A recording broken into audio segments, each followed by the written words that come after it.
Before we jump right into this video, if you are somebody that enjoys how-to videos and would like to see more of these type of style videos in the future on the channel, do me a favor, drop a comment down below, let me know what you'd like to see me film next. This was a much requested video and I am very excited to share with you guys not only my experience of learning how to 360, but what I've learned from other people. So today, here you go. This is the How to 360 with your boy.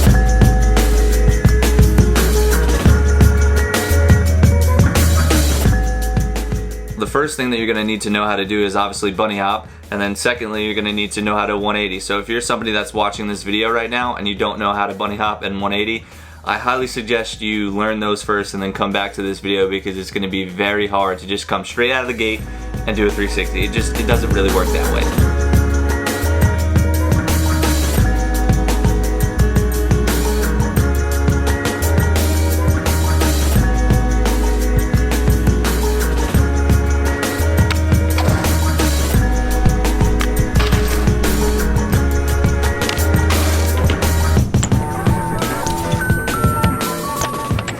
When I say bunny hop, I don't mean two wheels off the ground at the same time. I know a lot of people do that for some reason, especially growing up around me. So many of the riders, when they did like 180s or 360s, they picked up both wheels at the same time. I do not recommend that you guys do that, because I feel like that's detrimental to learning tricks in the future. Also, another thing you guys should keep in mind, it's important to know which way you should spin. Depending on your stance, if you're right foot forward, you should be spinning to the left. If you're left foot forward, you should be spinning to the right. And that is gonna help you out so much down the line, especially when you're adding combos, like let's say for instance a bar spin. Just save yourself from that nightmare down the road. Now I'm just gonna assume if you made it this far in the video that you know how to bunny hop and you know how to 180, but if you don't and you're still watching this video, number one, just make sure you watch all the ads and let them play through so you know your boy gets that rev. The next part would be finding out where you're comfortable trying the trick. Would that be your local park? Would that be a skate park? Would that be right in front of your house? Would that be on dirt? I would highly recommend that you go to a skate park to learn this trick.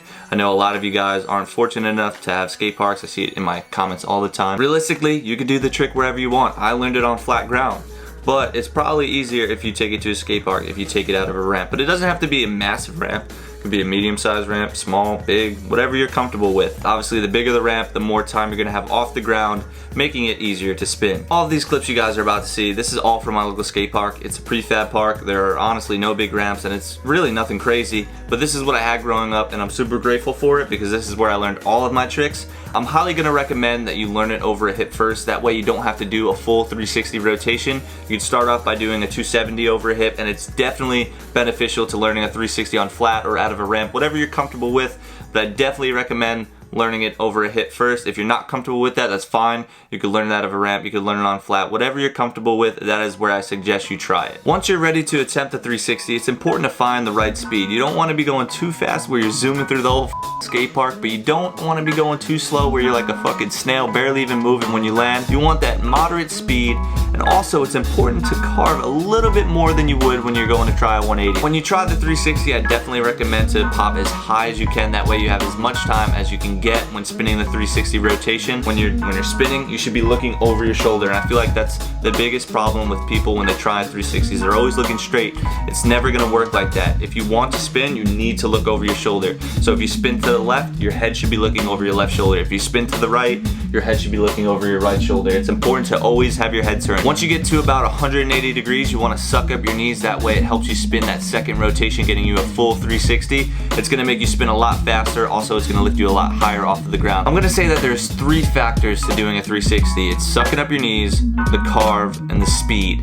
If you have a lot of speed and you're going up a ramp, obviously you're gonna go a lot higher, giving you more time to get the 360 around. If you're on flat ground, sucking up your knees, that's super important to getting it around, because you don't have as much time. If you don't carve, it's gonna be very hard for you to spin that full 360 rotation. And I want you guys to pay attention to my shadow on the ground. As you can see that I come in straight, turn to the left, and then I pop. More than likely, you're gonna land back wheel first and then pivot the rest of the spin. Don't worry, that's fine. That's pretty much what everyone does when you learn how to do a 360. They call it like I wanna say like the 3-tap. But that's fine. These are just stepping stones in learning how to do a 360. And if you can keep doing that and get that dialed, eventually you're gonna be landing two wheels at the same time, and then bam, you have it. If you can get the 3-tap method, just keep doing that over and over and over again, and eventually maybe go a little bit faster or maybe pop a little bit higher. These are all factors that contribute to the 360 and landing it 2 wheels at the same time, and hopefully that's your goal. You know, anyone can do a 360, but it's, can you do a 360 and make it look good?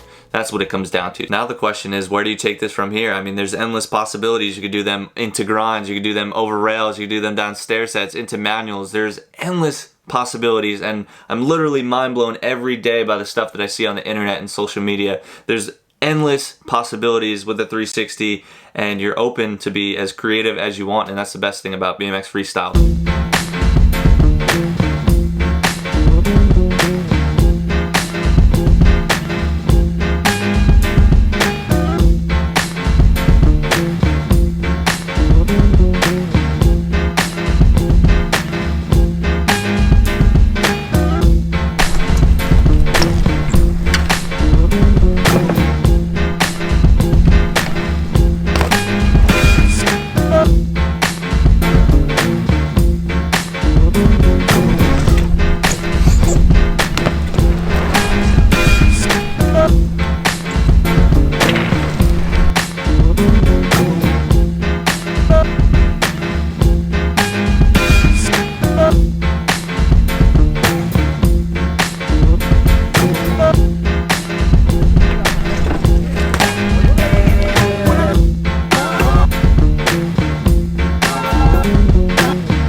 I've never 360'd over this box jump, not once. All the years that I've been coming here, and I've never 360'd. I don't know why the ramp just turns me off, how small like the launch is, but I just want to thank you guys for, number one, getting me out here, giving me the motivation to film this tutorial, and number two, helping me learn a new trick. Now that's just another one to add to the local, and I'm stoked.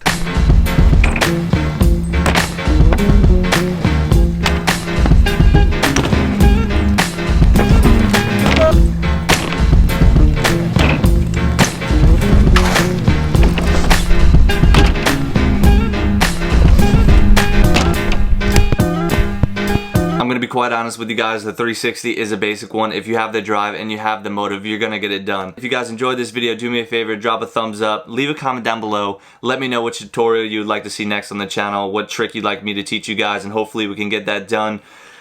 It's been so cold. Light went off, hold on. It's been next level cold lately, like so cold, 15 degrees. It is so hard to ride in that and to have that drive to go out and film a video, and I hope you guys understand that. Obviously I'm filming this video in my room other than the clips that I went out and filmed earlier, but hopefully in the next few days the temperatures will rise, and at the end of the month I'll be going to Swamp Fest, so I look forward to seeing those of you guys that are watching from Florida at Swamp Fest, because it's going to be insane. I think me and Rusty are going to be doing a road trip all the way down there, leaving about a week earlier, which I really look forward to. But until then, I will see you guys in the next video. Thank you guys for watching. Peace.